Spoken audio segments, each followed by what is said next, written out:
Hey guys, how's it going? I'm back from New Orleans, just got in last night, so this is my first day back to normal living, which is okay.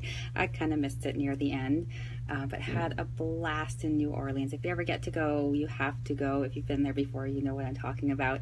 The music, the food, it was just such an amazing trip. I would go back there in a heartbeat. Had so much fun.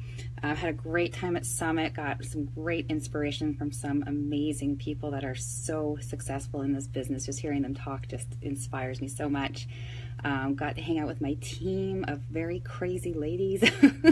I love them. I'm going to miss them. It's probably going to be another year before I see them again, but I will see them again, so that's awesome. Hey Jesse, how's it going? So yeah, today's my first day back. It was leg day, ouch, and taught a class, but really good to be back. I'm always happy to come back home.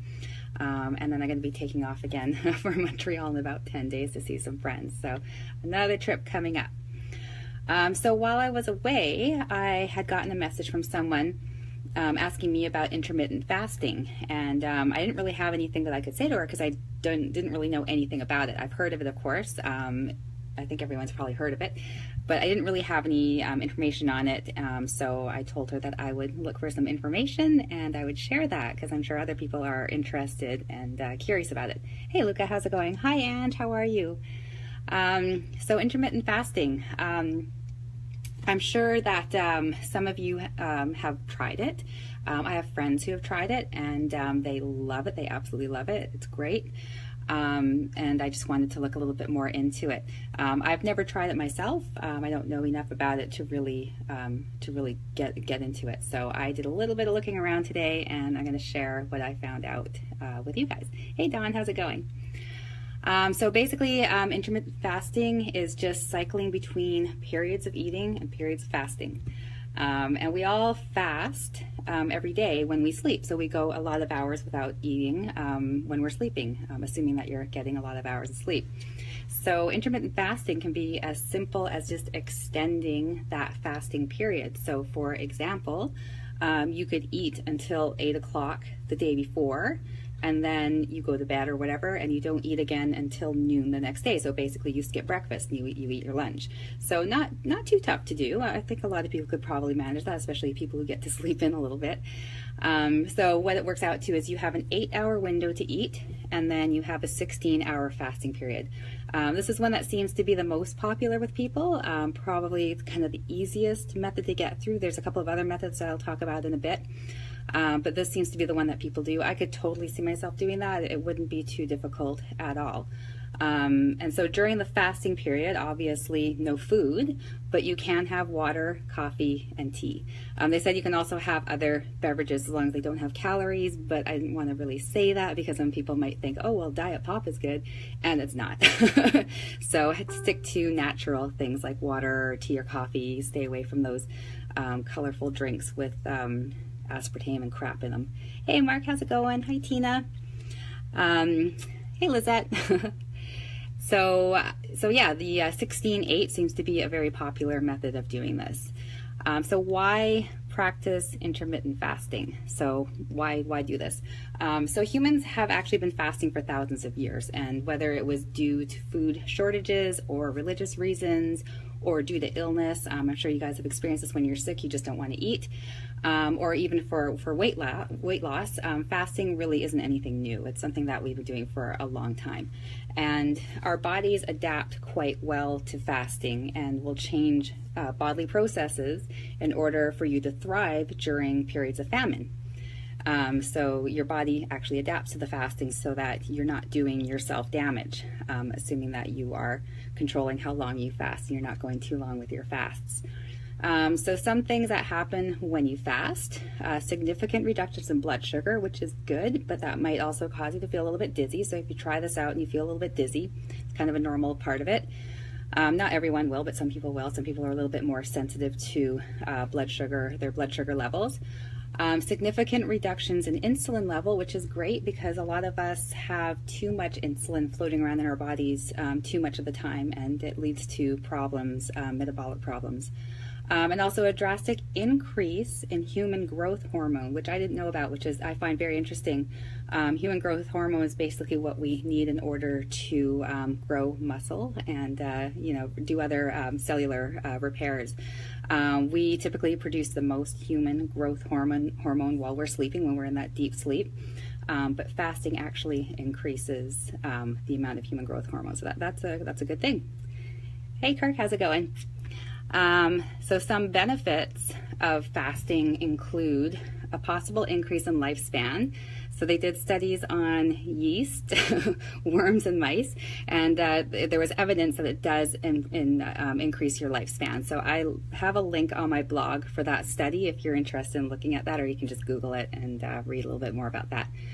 Helps to protect against diseases, including Alzheimer's, type 2 diabetes, cancer, and even heart disease. So that's very interesting that they found evidence that actually helps to protect against those diseases.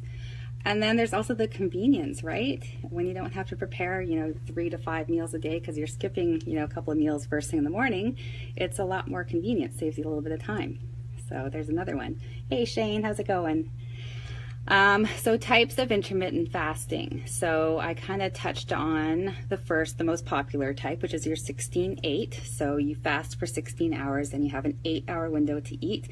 It doesn't mean that you eat for 8 hours in a row, but you have that 8-hour window in order to split up your calories. And most people tend to consume the same amount of calories per day, even though they're having 16 hours of fasting and an 8-hour window to eat. It's just that you give your body that 16-hour break from having to break down and digest food. And it takes a lot for your body to break down and digest food. So I can see where, fasting definitely has its benefits for sure. Hey Rob, how are you? Another popular method is what's called the 5-2 method. So for 5 days you eat normal, and then for 2 days you eat only about 500 to 600 calories for those 2 days. So you're just drastically cutting your calories for 2 days during the week. And some people might find that easy to do. Some people might find that very difficult to go 2 days in a row eating such a low number of calories. And then there's the eat, stop, eat method. So that's where you pick your first day and you have your dinner on that day, and then you don't eat again until dinner the next day. So it's a 24-hour fast.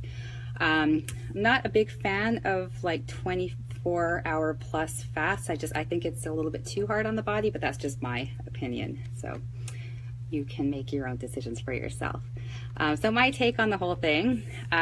So I'm actually not a huge fan of fasting, but that just comes from my own personal experiences. So I'm not saying you should not do it. I'm just saying personally, you'll probably never see me post about doing any kind of fasting.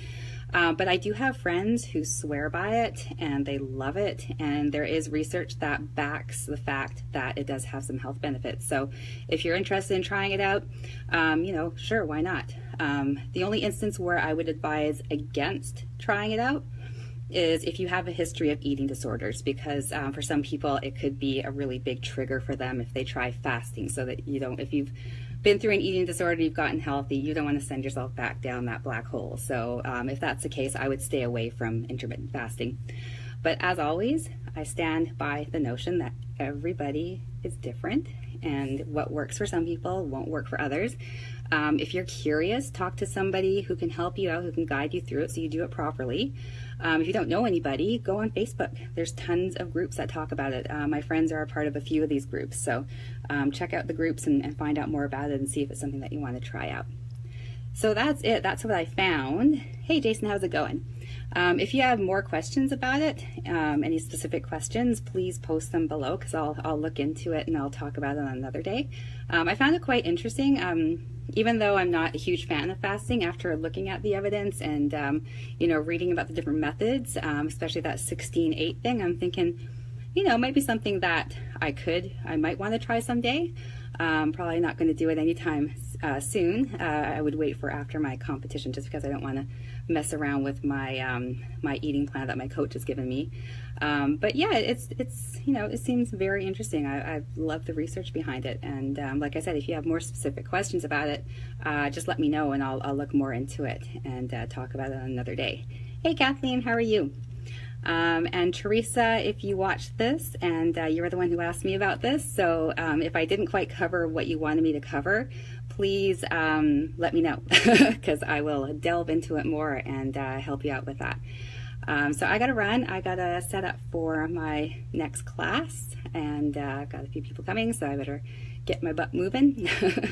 Hope you guys are having a great day. Hi Leslie, how are you? I will be back again tomorrow, and hey, there you are, Teresa.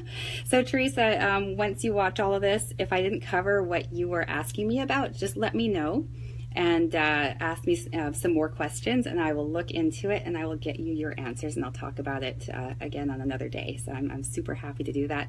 Thank you for asking me about this.